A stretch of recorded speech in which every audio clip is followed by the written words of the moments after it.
ప్రపంచపు బాధంతా శ్రీశ్రీ బాధ అయితే కృష్ణశాస్త్రి బాధ ప్రపంచానికి బాధ అని మహాప్రస్థానం పుస్తకానికి రాసిన యోగ్యతా పత్రంలో చమత్కరించారు. తమ సొంత బాధల్ని ప్రజలు తమ బాధలుగా భావించాలని కోరుకునేవాళ్లు రాజకీయాల్లోనూ ఉంటారు. భారత రాష్ట్ర సమితి నాయకుల ఆక్రోశం, ఉక్రోషం ఎందుకు తాజా నిదర్శనం. తాము అధికారంలో ఉంటే అంతా సవ్యంగా ఉందని, ఇతరులు అధికారంలో ఉంటే తెలంగాణ సర్వనాశనం అయిపోతోందని, తెలంగాణ అస్తిత్వమే ప్రమాదంలో పడిందని యావత్ తెలంగాణ సమాజం భావించాలని బీఆర్ఎస్ నాయకులు కోరుకుంటున్నారు. ఈ క్రమంలోనే కొన్ని మీడియా సంస్థలపై ఆ పార్టీ నాయకుడు జగదీష్ రెడ్డి హెచ్చరికలు జారీ చేశారు. తమ పెద్ద సారు చిన్న సారుకు కష్టం నష్టం జరగకుండా చూసుకోవాల్సిన బాధ్యత మీడియాదే అన్నట్టుగా ఆయన చెప్పకనే చెప్తున్నారు.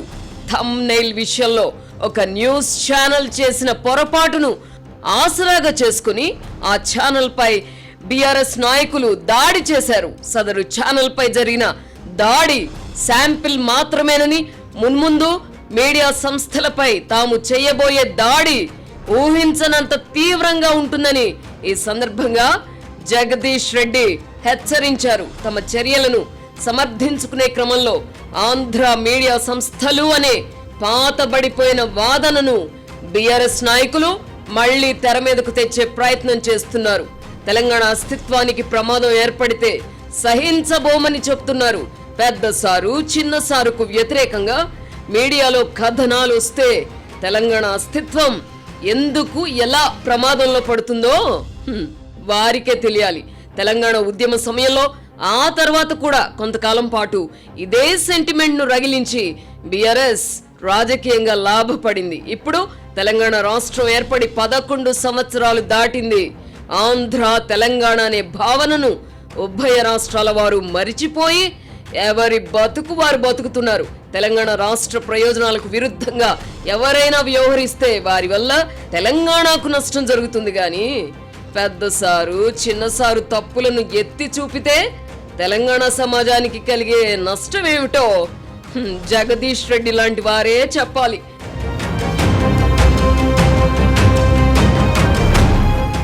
తెలంగాణ రాష్ట్ర సమితి పురుడు పోసుకోకముందు ఆ మాటకొస్తే కేసీఆర్ రాజకీయాల్లోకి రాకముందు కూడా వారు నిందిస్తున్న మీడియా సంస్థలు తెలంగాణలో ఉన్నాయి. అప్పుడు కేసీఆర్ కు గాని జగన్మోహన్ రెడ్డికి గాని సొంత మీడియా సంస్థలు లేవు. అధికారంతో పాటు సొంత మీడియా బోనస్ గా లభించింది. తెలంగాణ ఉద్యమానికి ఊపిరులూదిన ఆంధ్రజ్యోతి సంస్థకు ఆ ఉద్యమ ప్రస్థానంలో ప్రత్యేక స్థానం ఉంటుంది.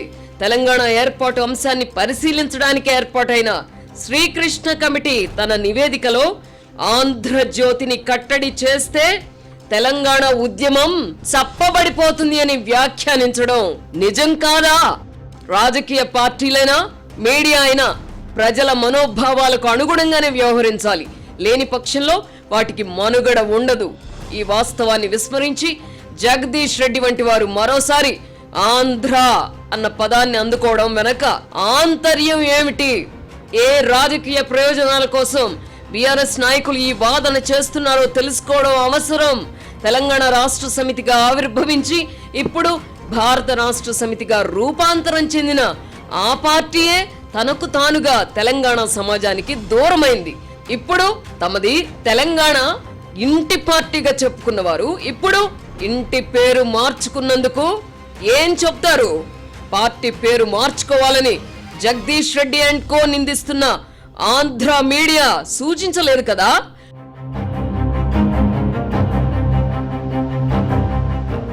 ప్రపంచమే ఒక కుగ్రామంగా మారిందని ఇదే రాజకీయ నాయకులు చెప్తారు. మెరుగైన అవకాశాల కోసం ఆంధ్ర వారితో పాటు తెలంగాణ వారు కూడా విదేశాలకు వెళ్లి స్థిరపడుతున్నారు. ఆయా దేశాల స్థానికులు కూడా ఇలా సంకుచితంగా ఆలోచించడం మొదలు పెడితే అక్కడ మన వాళ్ళ పరిస్థితి ఏమిటి? అంతెందుకు, మెరుగైన విద్య కోసం ఇదే జగదీష్ రెడ్డి తన కొడుకును లండన్ లో చదివించడం లేదా? కేటీఆర్ ఒకప్పుడు గుంటూరులో చదువుకోలేదా? తెలంగాణ రాష్ట్ర సమితి నిలదొక్కుకోక ముందు కేటీఆర్ కవితలు అమెరికాలో ఉద్యోగాలు చేయలేదా? అప్పుడు ఎక్కడుంటున్నాం, ఎవరి తిండి తింటున్నాం అని వారు ఆలోచించారో లేదో జగదీశ్వర్ రెడ్డి కనుక్కుంటే మంచిది. దేశంలోని వివిధ ప్రాంతాల నుంచి హైదరాబాద్ వచ్చిన వాళ్ళు కూడా మెరుగైన అవకాశాలు ఉంటాయనే వచ్చారు. ఆంధ్ర వాళ్ళు కూడా ఇలాగే వచ్చుంటారు. తెలంగాణకు వలస వచ్చిన వాళ్ళు కష్టపడి సంపాదించుకొని తమ తిండి తాము తింటున్నారు. జగదీష్ రెడ్డి వంటి వారు వారికి వంట వార్పు చేసి పెట్టడం లేదు కదా. అయినా తెలంగాణ ఎవరి జాగీరు? తెలంగాణ సమాజం భారత రాష్ట్ర సమితికి జీపీఏ ఇవ్వలేదు కదా. ఇప్పుడు సాకు దొరికింది కదా అని మీడియాను నిందిస్తున్న బీఆర్ఎస్ నాయకులు ఒక వాస్తవాన్ని మర్చిపోతున్నారు. గత ఎన్నికల్లో యావత్ తెలంగాణ సమాజం బీఆర్ఎస్ ను మట్టి కరిపించింది. కేసీఆర్ అండ్ కోను తిరస్కరించారు. తెలంగాణ ఉద్యమానికి గుండెకాయగా ఉండిన ఉత్తర తెలంగాణ అంటే నిజామాబాద్, ఆదిలాబాద్, కరీంనగర్, వరంగల్ ప్రజలే బీఆర్ఎస్ ను తిరస్కరించారు. ఈ వాస్తవాన్ని గుర్తించడానికి ఇప్పటికీ ఆ పార్టీ నాయకులు నిరాకరిస్తున్నారు. తమను ఆదరించి హక్కున చేర్చుకున్న వాళ్లే ఎన్నికల్లో ఎందుకు బండకేసి కొట్టారో తెలుసుకోకుండా మీడియానో మరొకరినో నిందించడం అవివేకం. బీఆర్ఎస్ ను తెలంగాణ ప్రజలు తిరస్కరించగా హైదరాబాద్ తో పాటు చుట్టుపక్కల నివసిస్తున్న ఇతర రాష్ట్రాలకు చెందిన వారే ఆ పార్టీని ఆదరించి ఆదుకోవడం వాస్తవం కాదా? స్థానికేతరులు కూడా తిరస్కరించుంటే బీఆర్ఎస్ పరిస్థితి ఎలా ఉండేదో ఊహించుకోవచ్చు.